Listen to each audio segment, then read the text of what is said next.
Bismillahirrahmanirrahim. Assalamualaikum warahmatullahi wabarakatuh. Selamat pagi teman-teman sekalian dan Bapak Andrian. Pada pagi hari ini kami akan menyampaikan mengenai bilangan kuantum spin, persamaan gelombang lengkap, dan energi orbital atom, di mana kami dari kelompok 6 dengan anggota yang pertama ada Afifatul Aziza dengan NPM 39, kemudian Anissa Purnama Putri Hermawan dengan NPM 37, saya sendiri Atifah Azahra dengan NPM 65, kemudian Bintang Maulana dengan NPM 17, dan Ega Dwi Anggraini dengan NPM 55. Kemudian di sini ada topik yang akan kita bahas pada pertemuan hari ini, yaitu yang pertama ada momentum spin dan persamaan gelombang lengkap, yang kedua ada prinsip larangan Pauli, dan yang ketiga ada orbital atom dan energinya. Baiklah, untuk topik yang pertama mengenai momentum spin dan persamaan gelombang lengkap. Jadi yang pertama kita akan membahas mengenai asal-usul dari momentum sudut spin. Jadi kita flashback dahulu, di mana di sini untuk asal-usul spin itu terdapat dari dua percobaan ya. Percobaan pertama yaitu percobaan emisi hasil radiasi unsur sodium atau natrium. Jadi di sini ada emisi dari unsur sodium, kemudian dilewatkan dalam slit, dan kemudian dilewatkan ke dalam suatu prisma, dan ternyata muncul ada namanya garis kuning, hasil emisi radiasi dari nyala unsur natrium, di mana garis kuning ini, spektrum ini disebut dengan D-line. Nah, jika kita amati, dengan lebih teliti, ternyata garis kuning ini terpisah menjadi dua garis yang berdekatan, dan di mana ini mengindikasikan terdapat dua keadaan kuantum. Padahal kalau kita tahu ya, unsur natrium itu kan memiliki konfigurasi elektron Ne10 3s1 ya. Padahal hanya memiliki satu elektron valensi, tapi terdapat dua garis. Nah, dua garis ini ternyata menandakan bahwa dalam satu elektron itu ternyata terdapat dua keadaan kuantum.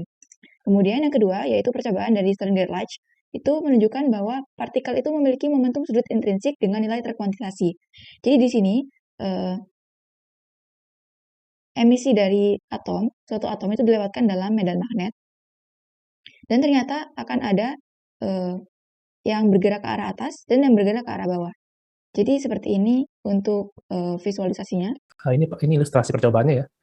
Jadi tergantung dari arah orientasi dari benda dengan sifat magnet yang kita lewatkan ya. Jadi kalau misalnya N ke arah atas ini, itu maka kalau dia dilewatkan di antara dua ruang ini, dia akan lari ke atas.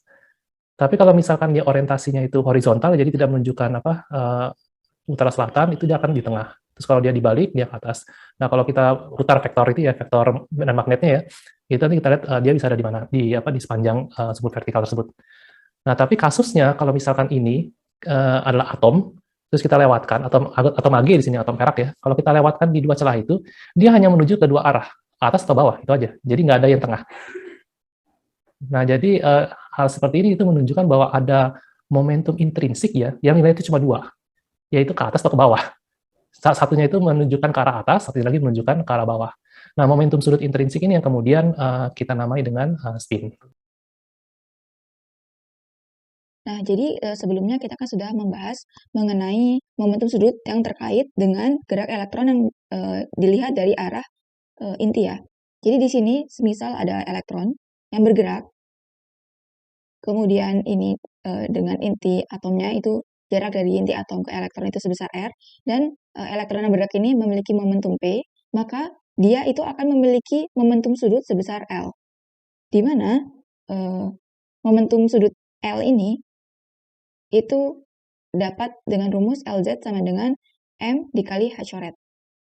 Atau momentum sudut yang melekat pada pergerakan elektron ini apabila dilihat dari inti, itu terkuantisasi menurut bilangan kuantum M, yaitu LZ sama dengan M dikali H coret, di mana M memiliki nilai dari min L, kemudian 0 sampai plus L. Nah, kemudian nilai momentum sudut akibat pergerakan elektron kuadrat ini itu terkuantisasi menurut bilangan kuantum L, yaitu sama dengan L dikali L plus 1 dikali H coret kuadrat, di mana nilai L ini dari 0, 1, 2, 3, dan seterusnya.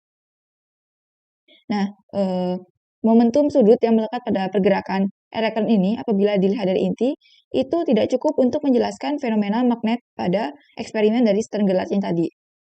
Oleh karena itu, diusulkanlah suatu momentum sudut intrinsik yang melekat pada elektron yang kita sebut dengan spin ya. Jadi pada prinsipnya, spin itu sebenarnya merupakan efek relativistik. Jadi kita itu tidak bisa berharap bahwa kita bisa menganalogikan spin dengan pergerakan elektron.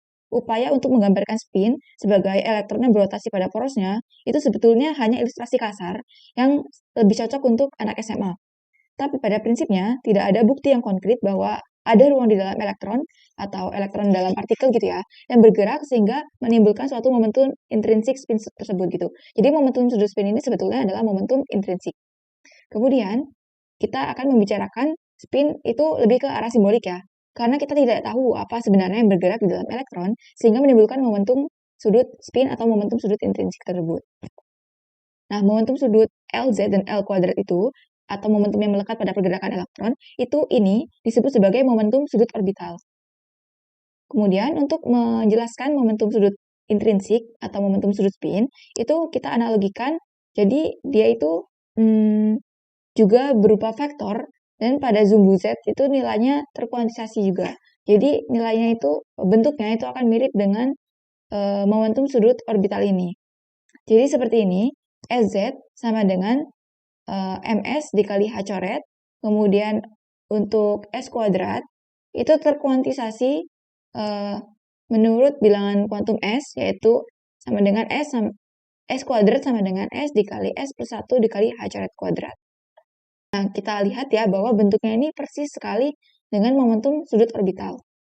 Nah, di mana nilai S kuadrat itu terkuantisasi menurut bilangan kuantum spin yang besarnya adalah 0, setengah, 1, 1,5, dan seterusnya. Dan untuk nilai MS atau momentum spinnya itu dari min S dan plus S. Begitu.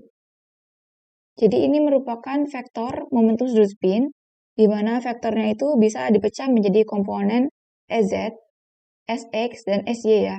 Tapi di sini kita hanya menggunakan satu saja, yaitu SZ.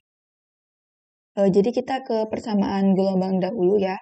Jadi di sini pada awalnya itu kan kita sudah punya fungsi gelombang ya, yaitu C untuk bilangan kuantum N, L, dan M dengan komponen R, theta, dan C.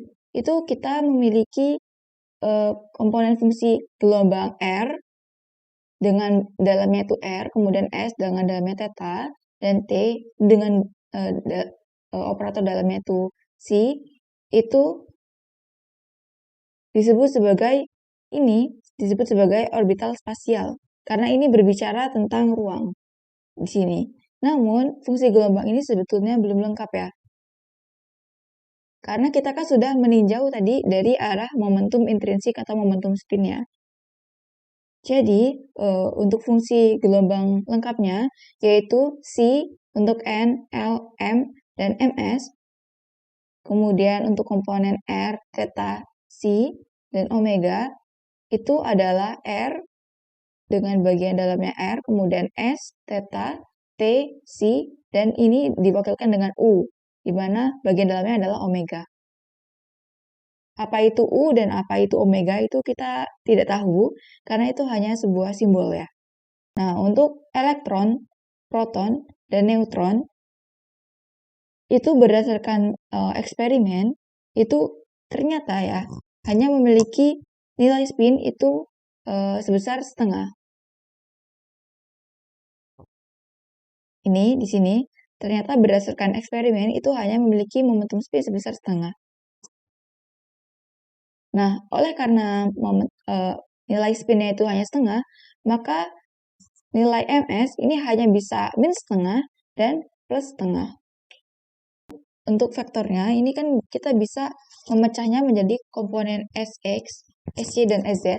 Namun kita hanya meninjau dari komponen SZ-nya saja, di mana jika MS-nya itu sama dengan positif setengah, maka SZ-nya itu sama dengan setengah dari H coret. Kan tadi kan rumusnya SZ sama dengan MS dikali H coret.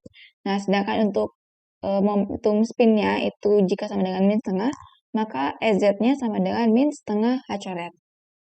Nah, kemudian untuk S kuadrat atau besarnya vektor ini, panjangnya vektor S ini, itu sama dengan setengah dikali setengah ditambah 1 dikali H coret kuadrat. Nah, didapatkanlah nilai S kuadrat ini sama dengan akar dari 3/4 H coret. Jadi, baik itu nantinya jika ini panjang dari vektor ini, itu baik arah ke atas maupun arah ke bawah, itu sama-sama panjangnya adalah sebesar akar 3/4 H coret. Jika fungsi U ini, itu tadi kita bawa ke operator, yaitu ada operator S kuadrat dan ada operator EZ, itu maka kita dapatkan untuk S kuadrat U sama dengan operator S kuadrat U itu sama dengan S kuadrat U, dan operator SZ sama kali U sama dengan SZU.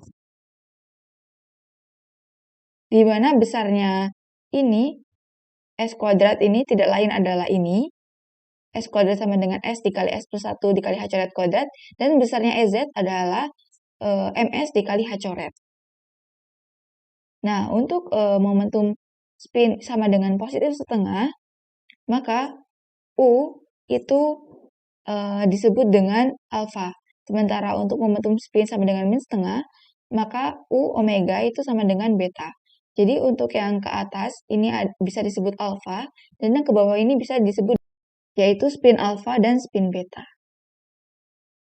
Baiklah, untuk selanjutnya yaitu larangan Pauli akan dijelaskan oleh Ega Dwi Anggraini. Ya, kita akan membahas mengenai larangan pengecualian dari Pauli, di mana prinsip pengecualian dari Pauli ini dia menyatakan bahwa tidak lebih dari 2 elektron itu dapat menempati orbital tertentu, dan apabila 2 elektron menempati satu orbital, maka spinnya itu harus berpasangan. Nah, elektron dengan pasangan spin itu dilambangkan dengan 2 panah, di mana yang satu berhadap ke atas dan yang satu yang menghadap ke bawah. Nah, memiliki momentum sudut spin bersih 0 karena spin satu elektron itu dibatalkan oleh spin lainnya. Nah, kemudian untuk contohnya kita memiliki lithium, di mana lithium ini memiliki nomor atom 3, di mana dia ini memiliki 3 elektron. Nah, 2 elektron pertama itu menempati orbital 1s yang ditarik lebih dekat daripada di He, dan di sekitar inti yang lebih bermuatan. Nah, akan tetapi elektron yang ketiga itu tidak bergabung dengan 2 elektron yang pertama dalam orbital 1s. Nah, mengapa sih itu terjadi? Kita bisa lihat penjelasannya berikut ini. Oke, jadi kita tahu ya bahwa secara khusus satu elektron itu memiliki nilai magnetik plus setengah dan yang lainnya itu adalah minus setengah, di mana mereka ini berorientasi pada masing-masing kerucut sehingga membentuk satu putaran yang dihasilkan nilai 0. Kita bisa lihat pada gambar di samping ini bahwa untuk yang bagian atas itu adalah nilai magnetik yang bernilai plus setengah dan yang bawah itu adalah minus setengah. Nah, kemudian kita kenal dengan prinsip larangan Pauli tadi ya. Nah, prinsip ini itu berlaku pada setiap pasangan partikel fermion identik atau partikel dengan putaran setengah integral, di mana itu berlaku pada proton, neutron, inti 13 di mana semuanya diantaranya itu memiliki spin setengah, dan inti 35 Cl yang memiliki spin 3/2. Oke, jadi ternyata ini tuh tidak berlaku pada partikel boson identik atau partikel dengan spin integral yang meliputi foton spin 1, inti 12C spin 0. Nah, jadi apabila dua partikel fermion yang menempati keadaan yang sama, maka akan ada dua baris dalam matriks Slater yang memiliki nilai yang sama. Nah, matriks Slater contohnya seperti ini. Nah, apabila sebuah matriks memiliki dua baris yang sama, maka determinannya itu akan sama. Dan karena determinannya sama, itu hasilnya itu sama dengan 0. Jadi artinya gelombangnya itu sama dengan 0. Oleh karena itu, dua atau lebih fermion itu tidak dapat menempati keadaan yang sama. Nah, dari situlah tercetuslah prinsip pengecualian dari Pauli yang memiliki pernyataan umum bahwa ketika label dari dua fermion identik itu dipertukarkan seperti ini, maka fungsi gelombang totalnya itu akan berubah tanda menjadi determinan awal itu sama dengan minus determinan awal. Nah, namun jika label dari kedua boson identik itu dipertukarkan, maka fungsi gelombang totalnya itu akan tetap mempertahankan tanda yang sama. Nah, oleh karena itu, itulah sebabnya kenapa lithium dengan nomor atom 3, itu elektron ketiganya tidak dapat memasuki orbital 1s, karena orbital tersebut sudah penuh, sehingga harus diisi pada orbital lebih luarnya lagi. Baik, mungkin itulah penjelasan mengenai larangan Pauli. Untuk pembahasan selanjutnya, saya serahkan ke moderator. Selanjutnya yakni orbital atom dan energinya. Orbital atom adalah fungsi gelombang satu elektron untuk elektron dalam atom. Setiap orbital atom hidrogen didefinisikan oleh 3 bilangan kuantum yang ditunjukkan dengan N, L, dan M. Ketika sebuah elektron dijelaskan oleh salah satu fungsi gelombang ini, kita katakan bahwa elektron itu menempati orbital itu. Kita dapat melanjutkan dengan mengatakan bahwa elektron berada dalam keadaan N, L, dan M. Misalnya sebuah elektron yang dijelaskan oleh fungsi gelombang 0 dan dalam keadaan 1, 0, 0 dikatakan menempati orbital dengan N sama dengan 1, L sama dengan 0, dan M sama dengan 0. Selanjutnya yakni spesifikasi orbital. Bilangan kuantum N disebut dengan bilangan kuantum utama. Itu dapat mengambil nilai dari N sama dengan 1, 2, 3, sampai seterusnya dan menentukan energi elektron. Sebuah elektron dalam orbital dengan bilangan kuantum N memiliki energi yang diberikan oleh persamaan 9.9. En sama dengan min Z kuadrat mu E pangkat 4 dibagi 32 pi kuadrat epsilon 0 kuadrat H coret kuadrat N kuadrat. Dua bilangan kuantum lainnya, L dan ML, berasal dari solusi sudut dan menentukan momentum sudut elektron di sekitar inti. Sebuah elektron dalam orbital dengan bilangan kuantum L memiliki momentum sudut besarnya 1 ditambah 1 pangkat setengah H coret dengan L sama dengan 0, 1, 2, sampai dengan N min L. Sebuah elektron dalam orbital dengan bilangan kuantum ML memiliki komponen Z dengan momentum sudut ML H coret dengan M sama dengan 0, plus minus 1, plus minus 2, sampai dengan plus minus L. Perhatikan bagaimana nilai bilangan kuantum utama N mengontrol nilai maksimum dari L dan L mengontrol kisaran nilai dari ML. Untuk mendefinisikan keadaan elektron dalam atom hidrogen secara lengkap, kita perlu menentukan tidak hanya orbital yang ditempati tetapi juga keadaan spinnya. Kita memiliki di bagian 8.8 bahwa sebuah elektron memiliki momentum sudut intrinsik yang dijelaskan oleh dua bilangan kuantum S dan M atau analog dari L dan ML. Nilai S ditetapkan pada setengah atau untuk sebuah elektron. Jadi kita tidak perlu mempertimbangkan lebih lanjut ya pada tahap ini, namun M dapat berupa plus setengah atau min setengah. Dan untuk menentukan keadaan elektron dalam atom hidrogen, kita perlu menentukan mana dari nilai-nilai ini yang menggambarkannya. Oleh karena itu, untuk menentukan keadaan elektron dalam atom hidrogen, kita perlu memberikan nilai 4 bilangan kuantum, yakni N, L, ML, dan MS. Selanjutnya yakni tingkat energi. Nah, tingkat energi ini diprediksi oleh persamaan 9.9 yang digambarkan pada gambar 9.5. Energi dan juga pemisahan tingkat tetangga sebanding dengan Z kuadrat, sehingga tingkat 4 kali lebih lebar dan keadaan dasar energi 4 kali lebih lama di HE positif sama dengan Z sama dengan 2 daripada di H Z sama dengan 1. Semua energi yang diberikan oleh persamaan 9.9 ialah negatif.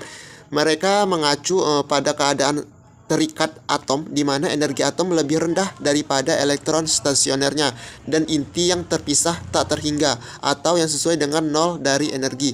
Ada juga solusi persamaan Schrödinger dengan energi positif. Solusi ini sesuai dengan keadaan elektron yang tidak terikat, keadaan di mana elektron dinaikkan ketika elektron dikeluarkan dari atom oleh tumbukan berenergi tinggi atau foton.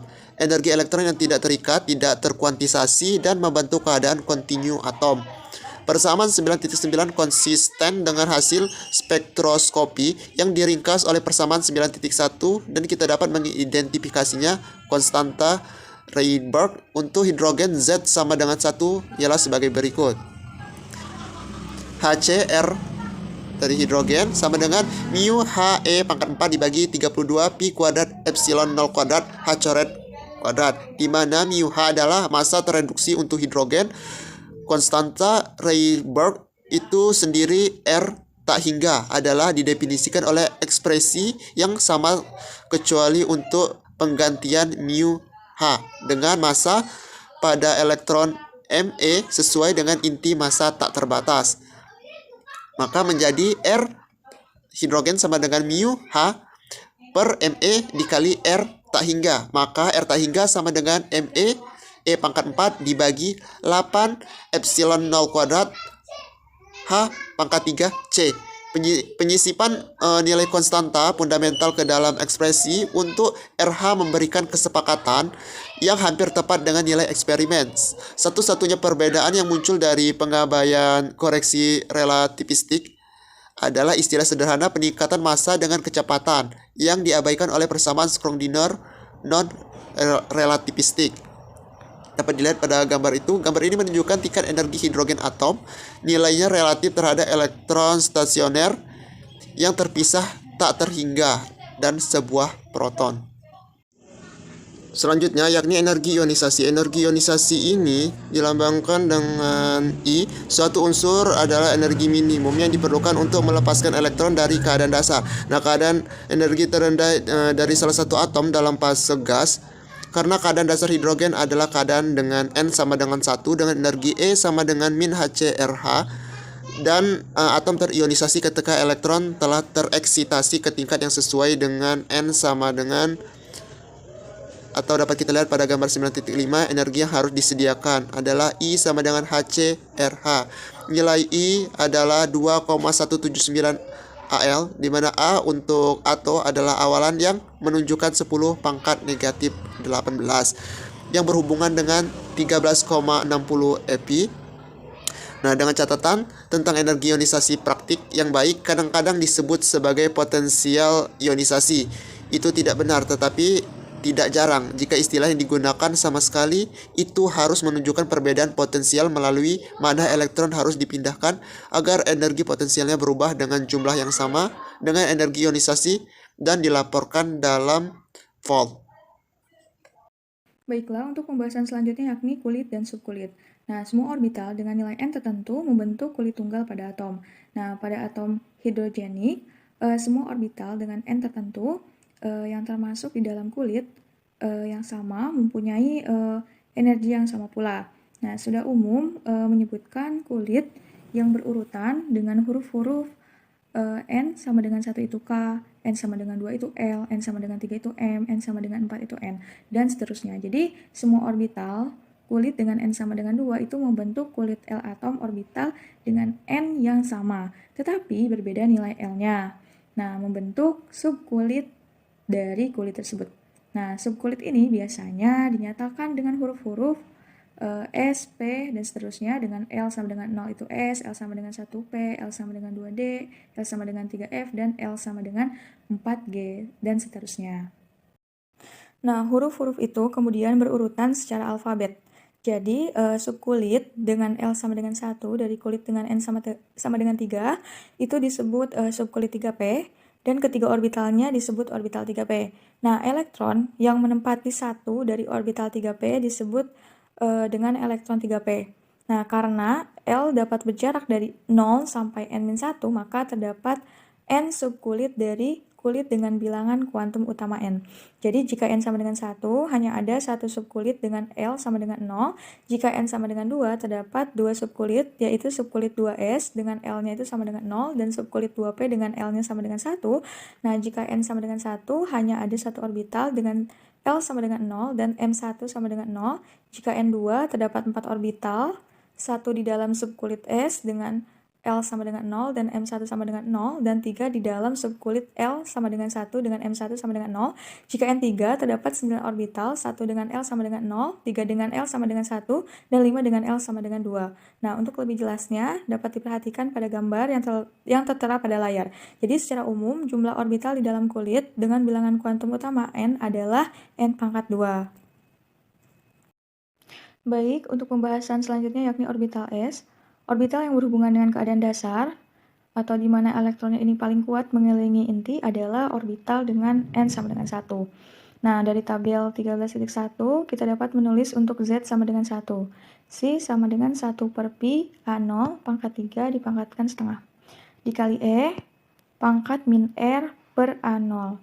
Nah, karena fungsi gelombang ini tidak bergantung pada sudut, maka nilainya sama pada semua titik, dengan jari-jarinya tetap. Jadi, orbital 1S bersifat simetri bola. Nah, walaupun demikian, bergantung pada jarak dari inti. Dan amplitudonya ini berkurang secara eksponensial dari nilai maksimumnya. 1 per Pi A0 pangkat 3 pangkat setengah. Pada inti atau pada R sama dengan 0. Nah, dengan demikian, titik paling mudah tempat ditemukannya elektron adalah pada inti itu sendiri. Nah, kita dapat memahami mengapa fungsi gelombang dengan energi terendah itu berkurang sesuai dengan jaraknya pada laju tertentu dengan memikirkan tentang kontribusi energi, potensial, dan kinetik terhadap energi total atom. Nah, maka makin dekat elektron pada inti secara rata-rata, energi potensial rata-ratanya makin rendah. Nah, ada kesan bahwa energi potensial terendah ini dapat diperoleh dari fungsi gelombang berpuncak tajam yang mempunyai amplitudo besar pada inti dan amplitudo 0 di tempat lain. Namun demikian, ini mengakibatkan tingginya energi kinetik karena fungsi gelombang tersebut mempunyai lengkungan yang sangat tajam di dekat inti dan lengkungan yang tinggi itu sepadan dengan energi kinetik tinggi. Nah, bisa dilihat pada gambar 18.7 bagian A, orbital yang berkurva tajam tetapi terlokalisasi mempunyai energi kinetik rata-rata tinggi, tetapi energi potensialnya rendah. Nah, elektron akan mempunyai energi kinetik sangat rendah jika fungsi gelombangnya hanya mempunyai sedikit lengkungan. Nah, dapat dilihat pada gambar 18.7 bagian B. Jadi energi kinetik rata-rata rendah, tetapi energi potensialnya tidak diinginkan. Nah, walaupun demikian, fungsi gelombang seperti ini menjalar sampai jarak yang jauh dari inti dan energi potensial rata-rata elektronnya itu menjadi kurang negatif. Nah, keadaan dasar yang sebenarnya merupakan kompromi di antara kedua ekstrim ini. Nah, lihat gambar 13.7 bagian C, kompromi antara energi kinetik dengan energi potensial sedang yang diinginkan. Baik, untuk pembahasan selanjutnya yakni fungsi distribusi jari-jari.